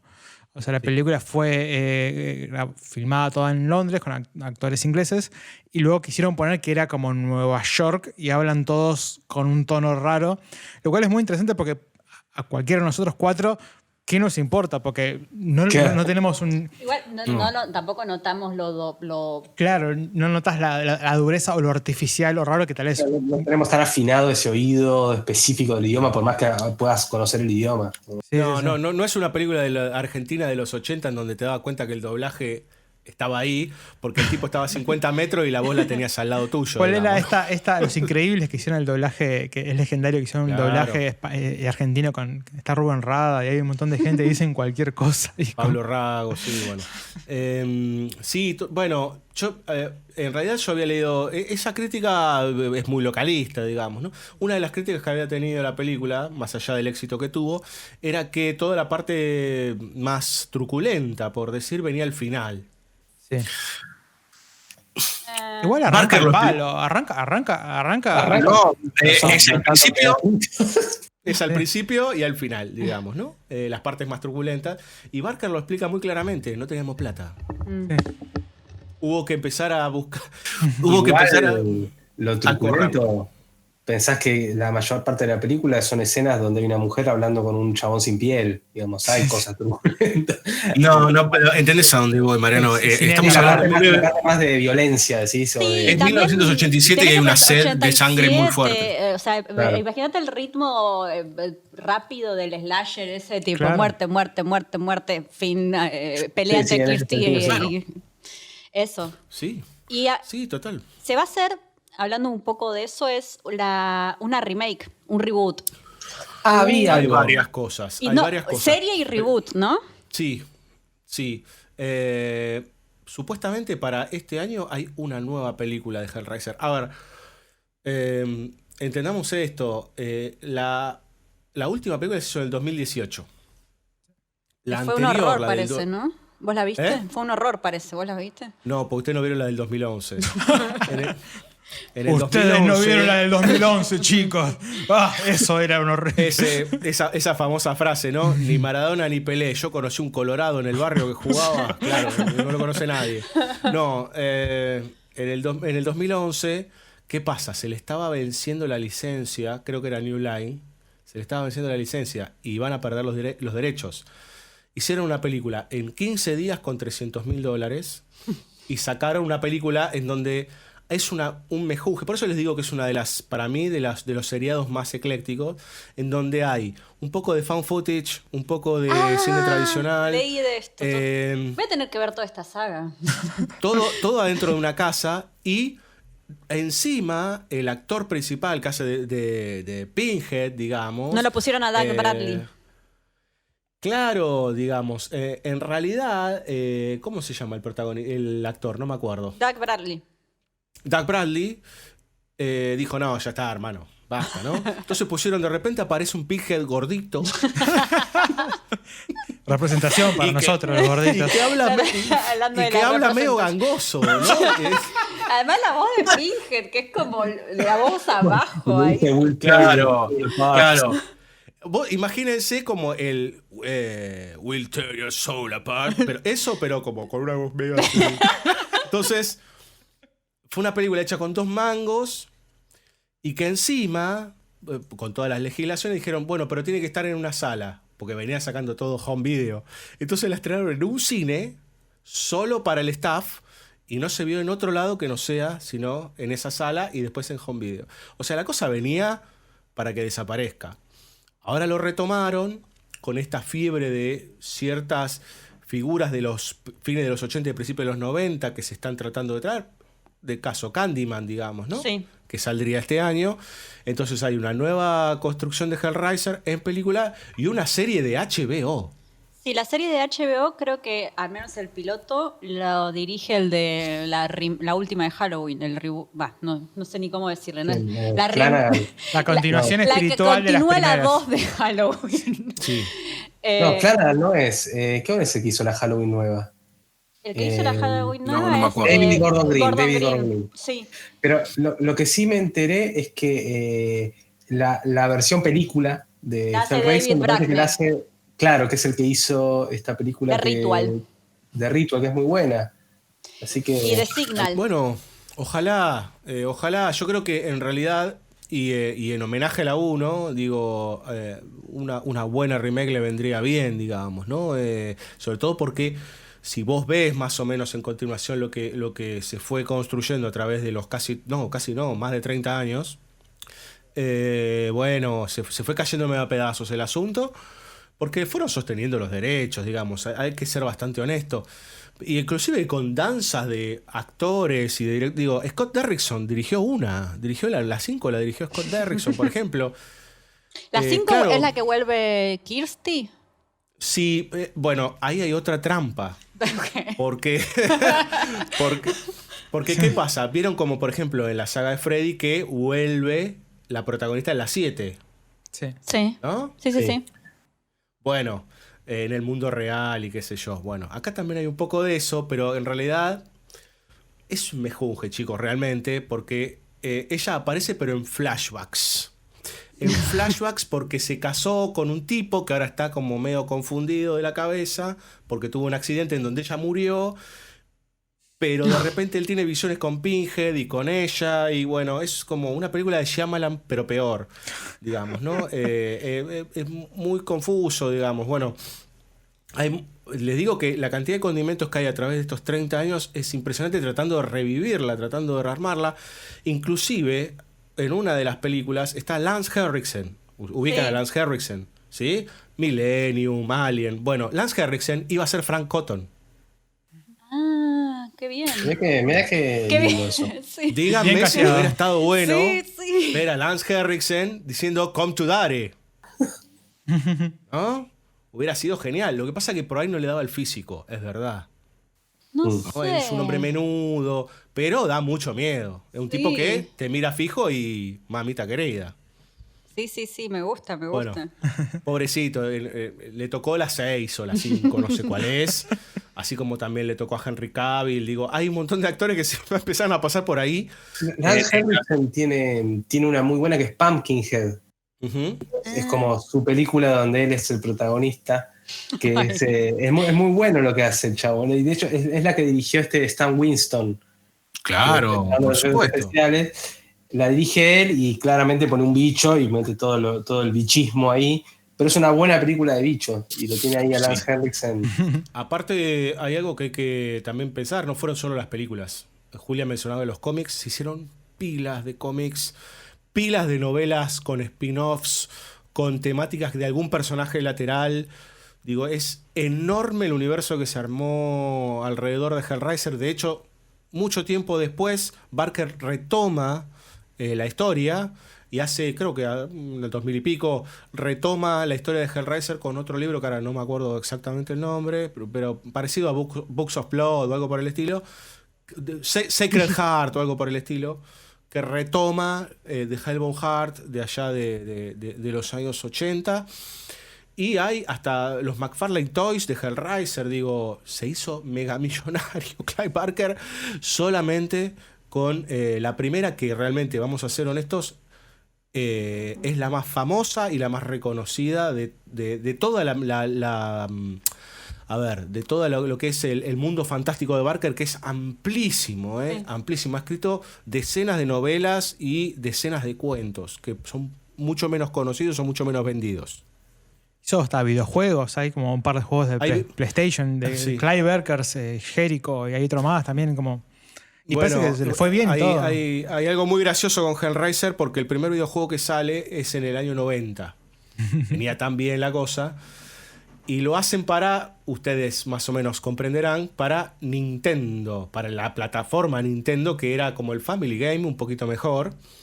Que hacía lo que y era podía. el que podía, sí, totalmente, ¿no? Acá te tocaba el Family Game, que tenía un nombre chino, digamos, no sabías qué era. Pero el juego era, digamos, un juego como en primera persona, muy similar al Doom, y tenía una opción, que era la opción de que vos podías guardar la partida. Lo cual, para esa época, era un delirio, pero nunca funcionó. No funcionaba, entonces el juego nunca salió de manera legal. Como que quedó ahí sin terminar un poco y... Quedó, no, el juego terminado, pero nunca se pudo lanzar, digamos, ¿no? Entonces está ese juego que supongo que se conseguirá ahora. Pero en su conseguir momento, emulado, toda cosa que alguien hizo en un momento de esa época se puede recuperar. Sí, incluso muchas veces dicen como en el mundo del software, me voy un segundo del cine, pero es muy breve, dicen que como que si haces programas, haces software, la mejor forma que lo que hagas perdure es hacer un juego. Porque el juego, haces un juego para Commodore en el 84 en un garage en Missouri y alguien va a encontrarlo y lo va a hacer que ande de nuevo. Como que hay como un cariño al formato que Claro. es muy bueno. Y sí, ahora está todo... Si el mundo estuvo Hellraiser para jugar, aunque sin terminar, se va a poder jugar ahora. Lo voy a buscar y... Lo puede llegar a levantar, claro. Sí. Es que probablemente esté, digamos, me imagino, igual, qué sé yo lo que será, digamos, ¿no? Yo vi nada más que unos screenshots que iban dando vueltas. Es muy interesante porque hay un montón de cosas, digamos, abortadas de Hellraiser. Uno es ese videojuego y otra cosa, por ejemplo, es la banda sonora. Ah, sí, la banda sonora es muy interesante.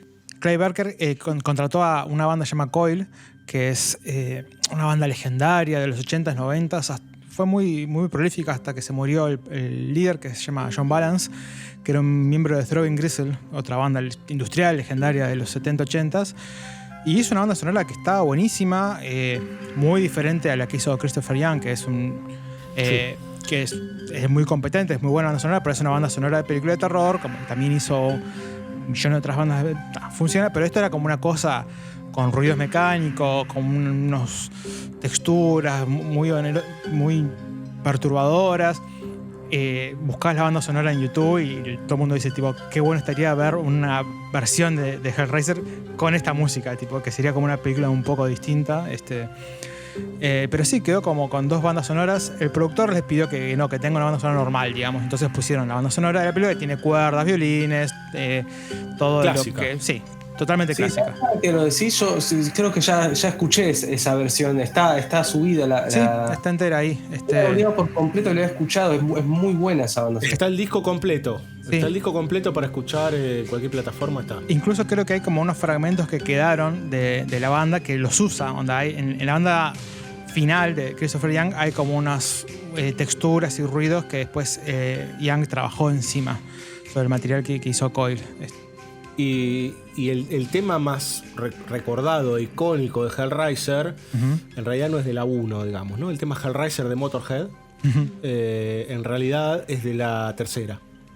O sea, es de los créditos de la tercera. Pero bueno, siempre se la conecta con la primera, digamos, ¿no? Pero, o sea, vos escuchás esa canción y decís, Hellraiser, digamos, ¿no? Que la 3 es una película que está, yo les diría que está bastante bien dentro de todo, ¿eh? ¿La 3? La tercera trata de ordenar algunas cosas que están enquilombadas de la 2 en una premisa completamente distinta, ¿no? Más pequeña, más de película de terror, intentando, ya Kirsty está muy fuera de campo. ¿Es la de las 2 mujeres también, la 3? No. La de la que una era víctima de... No, de violencia de género. En realidad se mete con toda la lógica de las groupies, podríamos decir, y de las chicas fáciles de bar, podríamos decir, porque hay un muchachote ahí que es dueño de todo y de repente se compra con... Bueno, hay toda una cosa muy linda con respecto a lo mercantilista en el arte, entonces...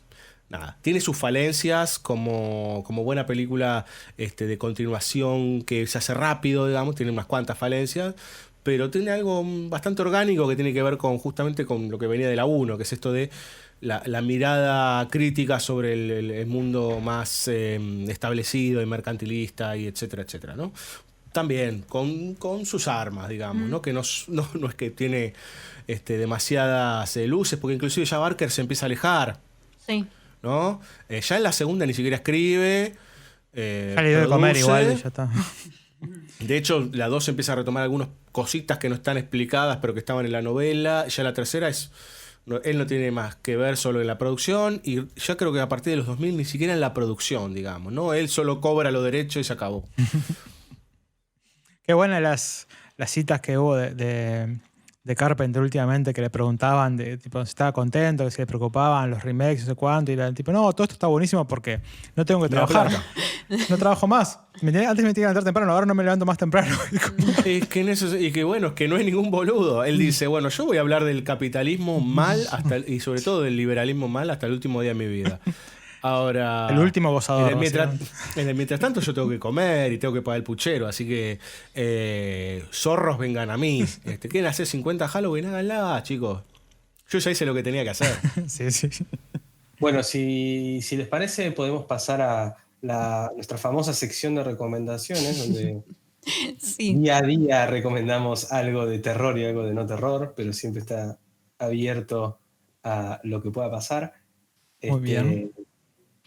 Diego, ¿tenés algo para recomendarnos de terror y no terror o solo de terror? Entre comillas, hay cosas entre comillas que son de terror y otras que son de terror.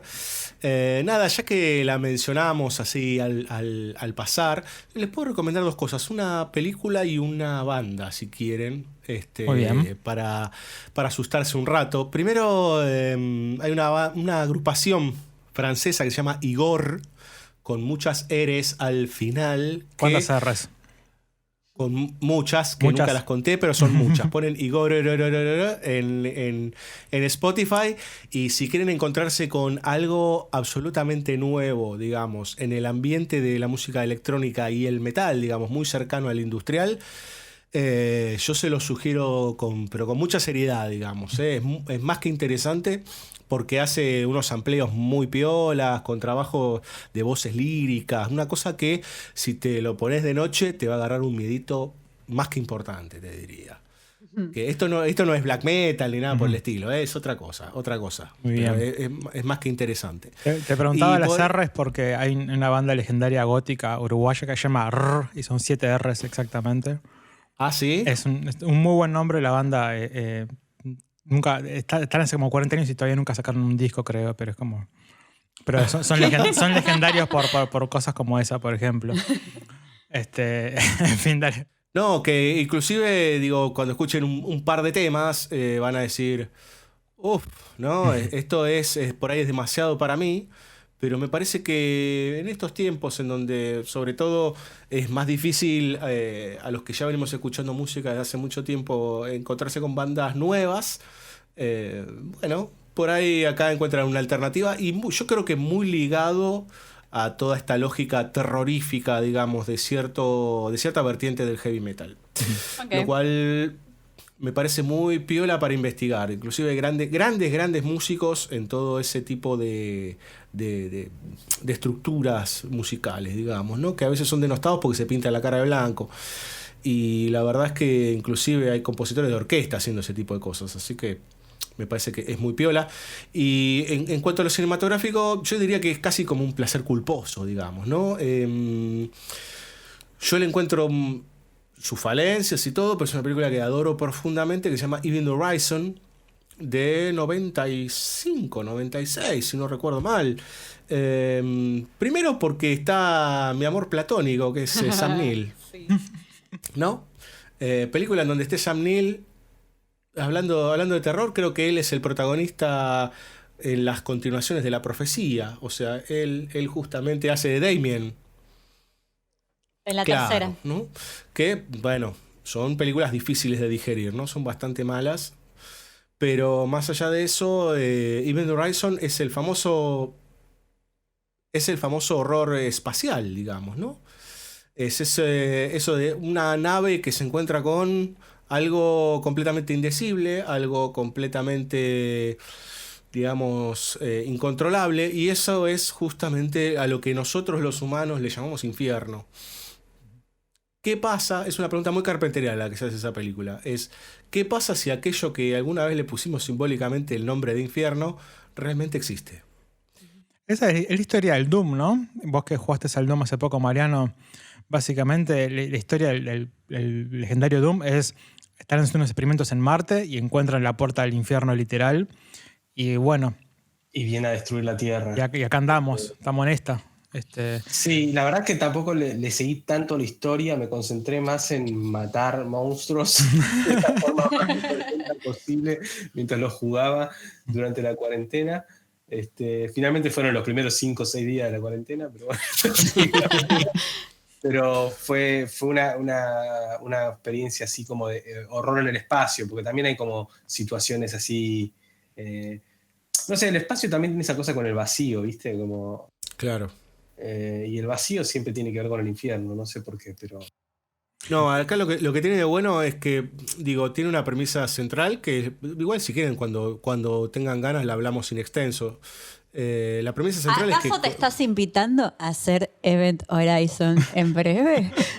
No, yo no me estoy invitando a nada. Si ustedes quieren, Acá- yo más que feliz. Pero también podemos hacer un crossover así, de una. Un crossover entre BCO y La Hora del Miedo. Me gusta el consentimiento en Entonces- esta relación. Sale un volumen por BCO y un volumen por La Hora del Miedo, pero bueno, eso lo dejo a su criterio, como dijo una filósofa del siglo XXI. Por lo pronto, yo creo que es la película de un director que seguramente no tiene una filmografía, sino un prontuario, que es Paul Anderson, Paul W.S. Anderson. Sí, no confundir con el T. Sí. Claro, hay varios Andersons, Sí. y no son hermanos, pero Paul W.S. Anderson tiene varias virtudes. Una, que se casó con Mila Jovovich. Es el de Y claro, ser- iba a decir, es el de Resident, es el de las Resident Evil. de una buena parte, digamos. No todas, pero también es el director de, por ejemplo, Mortal Kombat, digamos, ¿no? Bueno, y la vi en el cine. Entonces yo también la vi en el cine, pero en principio yo les diría que para mí la gran película de Paul Anderson es Event Horizon. Porque aparte tiene, digo, ya se sostiene de por sí en que tiene a dos grandes actores como Lawrence Fishburne y Sam Neill haciendo de bueno y malo, digamos, ¿no? Entonces ya eso de por sí sana un montón de heridas que la propia película tiene. Y después toda esta lógica que a uno le gusta mucho y que yo no puedo dejar de conectarla con Hellraiser, digamos, ¿no? Que es esa idea de, y bueno, te pasaste tanto que te chocaste con lo indecible, con lo innombrable, etcétera, etcétera, etcétera, etcétera. Bueno, bárbaro. Mis recomendaciones son de terror, la película Los Buenos Modales o As Boas Maneiras es una película brasilera del 2017 de Marco Dutra y Juliana Rojas. Es una película que creo que en el Bafisi del 2018 o 2017 se estrenó. No sé si vos la recordás, Mariano. Yo me acuerdo que había mucha gente viéndola, pero yo no la vi. Claro, está. Y nada, es una película que está muy buena. La vi en plan sin saber nada de qué trataba y es muy bueno verla de esa forma porque tiene una estructura muy inusual. Lo que hacen en sí en la película es bastante raro. Es muy linda. Es de terror un poco. Y nada, es muy, muy, muy buena. Es larga y nada, si se pueden verla sin saber nada, sin ni siquiera ver el póster, mejor aún. Pero esa sería mi recomendación de terror. Y luego de no terror, quería recomendar, pero sería un hilo que hizo el muchacho Ignacio Sainz, que es un crítico que tuvo un programa de Malditos Nerds mucho tiempo en Vorterix. Se dedica a la cultura pop, a los videojuegos. Trabajó en tele también, pero bueno, tiene buenas siempre recomendaciones de videojuegos y de la cultura en general. Y bueno, salió justo el juego The Last of Us 2, del que lo mencionamos en el capítulo anterior que hablamos de The Girl with All the Gifts. Y bueno, salió el juego y sale 7.000 pesos en el mercado argentino, que es un platal. Entonces, como en respuesta a eso, se puede recomendar un montón de juegos que están en la plataforma Steam, hay juegos para jugar en PC, en Mac y en Linux también. Todos juegos baratísimos, que son como 50 juegos que recomienda, con la consigna que te puedes comprar todos esos juegos y no gastas ni los 7.000 pesos que sale el Last of Us. Y está buenísima la selección, está como muy bien curada. Tal vez cuando salga este capítulo los precios son otros, pero igual en sí los precios en Steam son muy baratos. Estoy hablando de juegos que salen 40 pesos, 100 pesos. El más caro creo que sale 180 pesos y es el Witcher 3, que puedes jugar 100 horas básicamente y es un juegazo. Entonces, nada, después ponemos el link porque está bueno y está bueno no estar persiguiendo el último juego. Si quieres puedes comprarlo y jugarlo, pero hay mucha cosa para jugar y muchos juegos que por ser baratos no significa que no sean geniales. Perfecto. ¿Vos, Mariano? ¿Qué recomendás? Mis recomendaciones. Bueno, en realidad, rastreando en mis últimos visionados de películas, todo lo último que vine viendo cercano al terror no me vino, por lo menos de cosas nuevas, ¿viste? No estuve muy contento.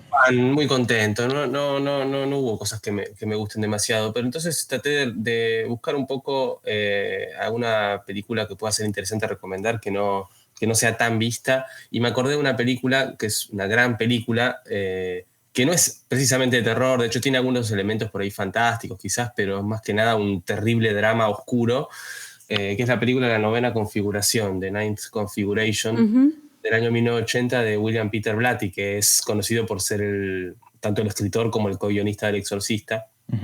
Y de hecho en esta película, bueno, lo vuelve a traer a Jason Miller, que es el que hace del padre Carras, y es una película que transcurre casi toda en el protagonista es este actor Stacy Keach, ese que tiene la cicatriz en la boca. Sí. Sucede toda en una especie de hospital psiquiátrico, que es como un castillo en el medio del bosque, en el medio de una montaña, en el medio de la nada, que es como un castillo del horror súper lúgubre, donde la onda de este castillo es que los locos los dejan hacer ejercicio de su locura libremente, como si fuese lo terapéutico, fuese como dejarlos que se crean el relato de su locura, claro. A ver si se curan así.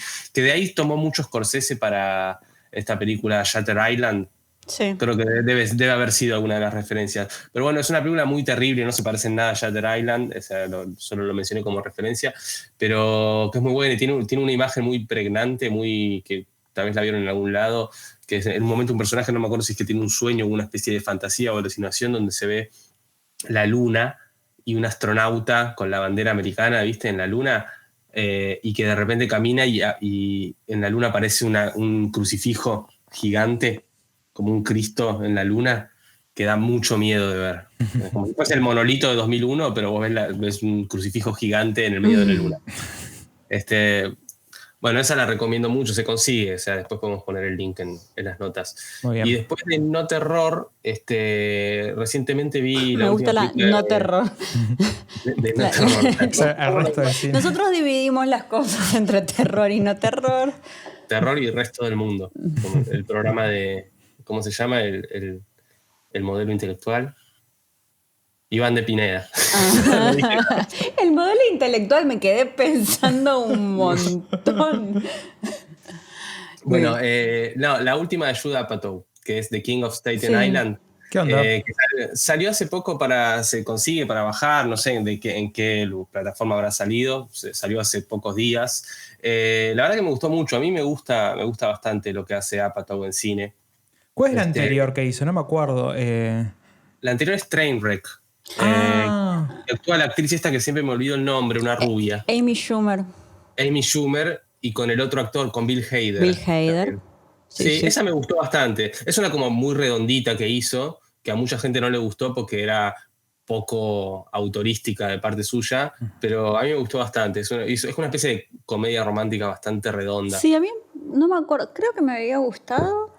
Yo no la vi. Pero no la vi otra vez, ponele. Que es un tipo de película que yo suelo ver varias veces. Me lo confundo con esa de Amy Schumer que es bien No, mala. la de Amy Schumer, la que piensa que es linda, pero es fea porque es gorda, pero cuando es fea y gorda, igual tiene confianza porque tiene problemas. Tiene un statement muy raro sobre la belleza. Sí. Trata de decir cosas que no se entienden y algunas cosas se entienden y son muy malas. ¿Es esa que se llama Linda por accidente? Debe llamarse Linda por accidente. I Feel Pretty se llama en inglés. I Feel Pretty. Sí, y se puede llamar película por accidente también porque...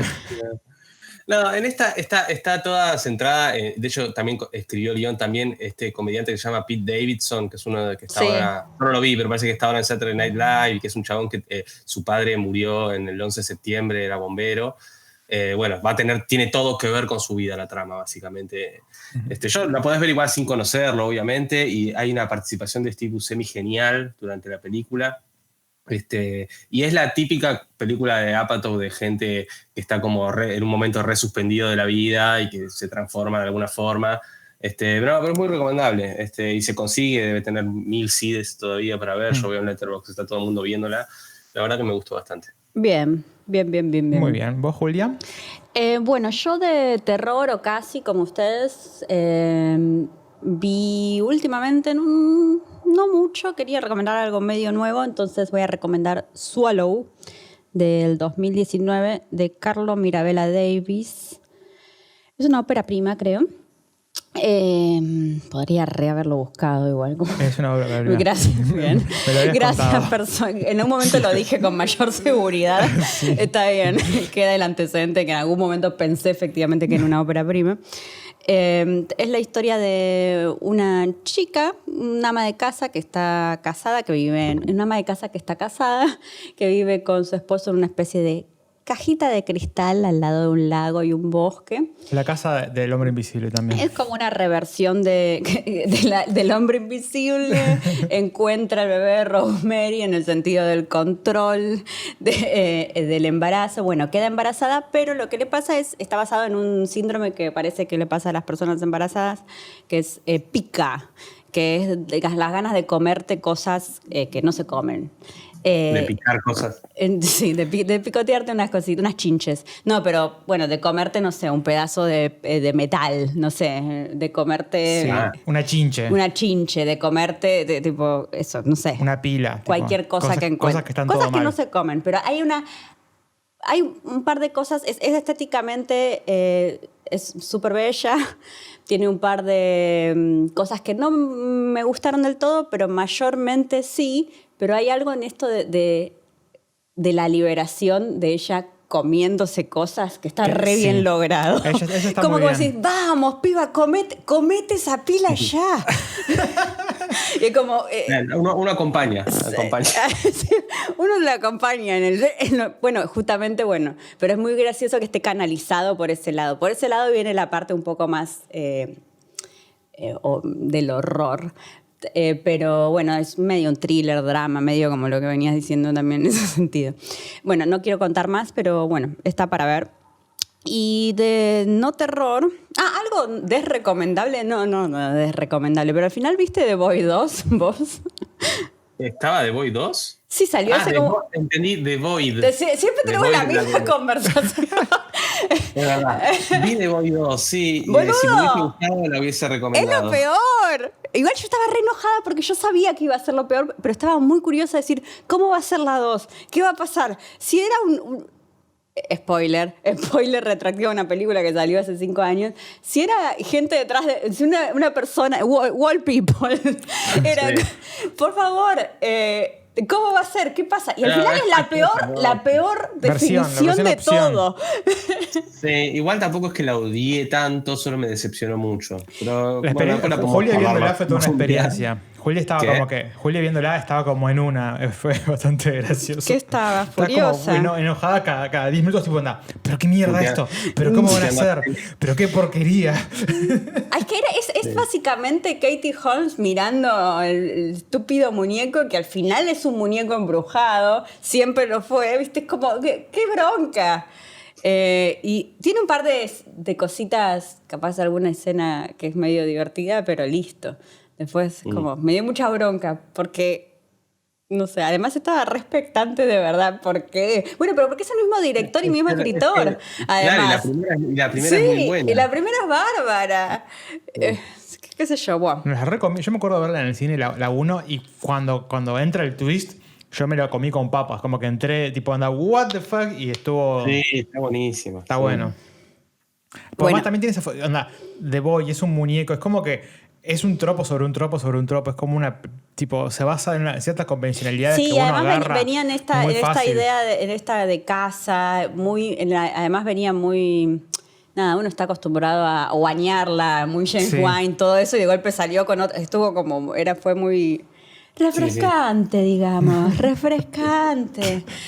Bueno, y entonces no, eso no estoy recomendando. Además está Katie Holmes, después de un montón de tiempo, que encima salió a la libertad después de que Tom Cruise la liberó, como Nicole Kidman en esa foto después de separarse, y hizo una pésima película. Pésima película. Bueno.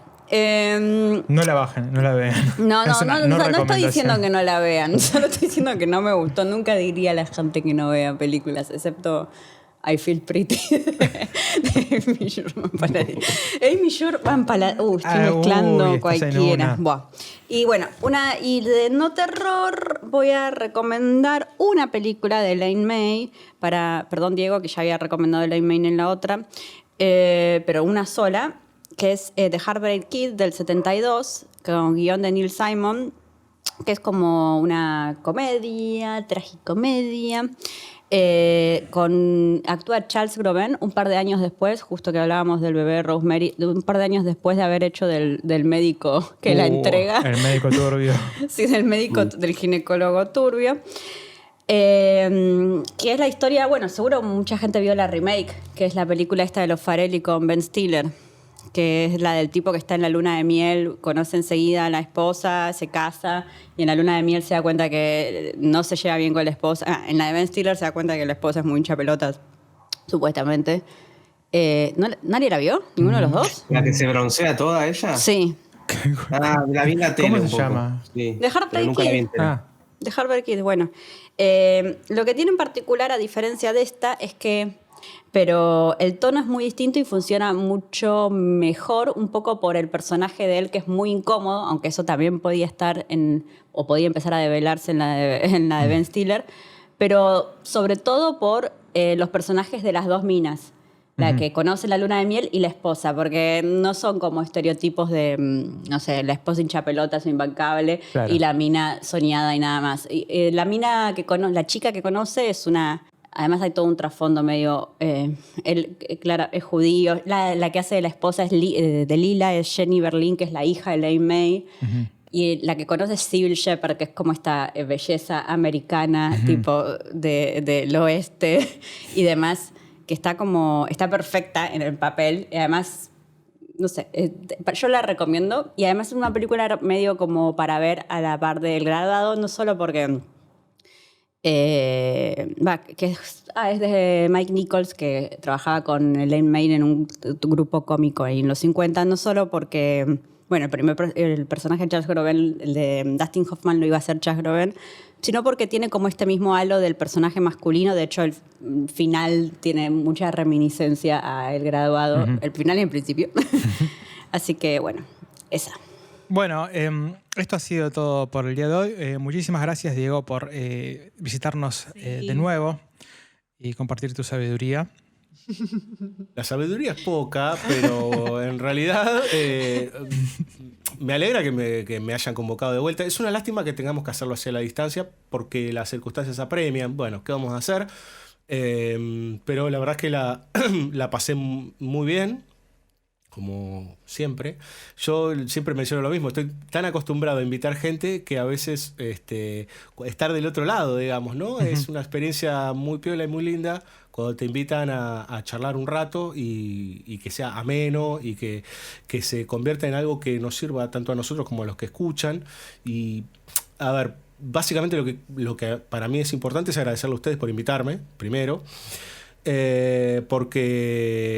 Sobre todo porque, bueno, obviamente yo tengo una relación de larguísimos años con el señor Morita, y eso también implica que la amistad ahora se extienda con nuestro podcast amigo La Hora del Misterio. La Hora del Misterio, es decir, La Hora del Miedo. Entonces, digo, me parece muy copado que haya interrelación y que no haya algo que se ve muy seguido en las redes y en los podcasts, que es esta cosa de como, ay, te compito y no te compito y te quiero y no te quiero, una cosa fea, ¿no? No queremos. A ver si te supero y no te supero. Cuando en realidad me parece que ustedes hacen un podcast muy copado. Hay muchos podcasts de terror, pero me parece que ustedes le encuentran un lugar más interesante que la cosa más superficial, y eso me parece repiola. Y aparte no puedo dejar de agradecerles nuevamente porque tanto Julia Otero como el amigo Morita participaron en las recomendaciones. Yo no sé, estoy esperando a Ezequiel, lo estoy esperando, lo estoy instando aquí en vivo para que haga una recomendación. Bueno. En nuestras secciones de BCO Recomienda en Cuarentena. Así que usted, hombre, que es músico, lo esperamos por lo menos con alguna recomendación musical o con algo que le interese. Dale, voy a reflexionar. Me gusta que utilices el aire para comprometer gente nueva. Hashtag presión. Hablo de las bondades, hablo de que todo y qué sé yo. Me gusta. Y termino apretando gente, pero es como más cool. Pues tal cual. Bien, Bueno, esto ha sido todo por hoy. Recuerden, pueden seguirnos en todas nuestras redes sociales, en Twitter, en Instagram, en Facebook. Nos pueden encontrar como La Hora del Miedo. Y también pueden suscribirse a nuestra newsletter con las notas de este capítulo y los próximos capítulos que vayan saliendo, y como material exclusivo, notas que vamos escribiendo. Así que bueno, esto ha sido todo por hoy. Muchas gracias, Diego, de nuevo, y chau. Chao. Nos vemos.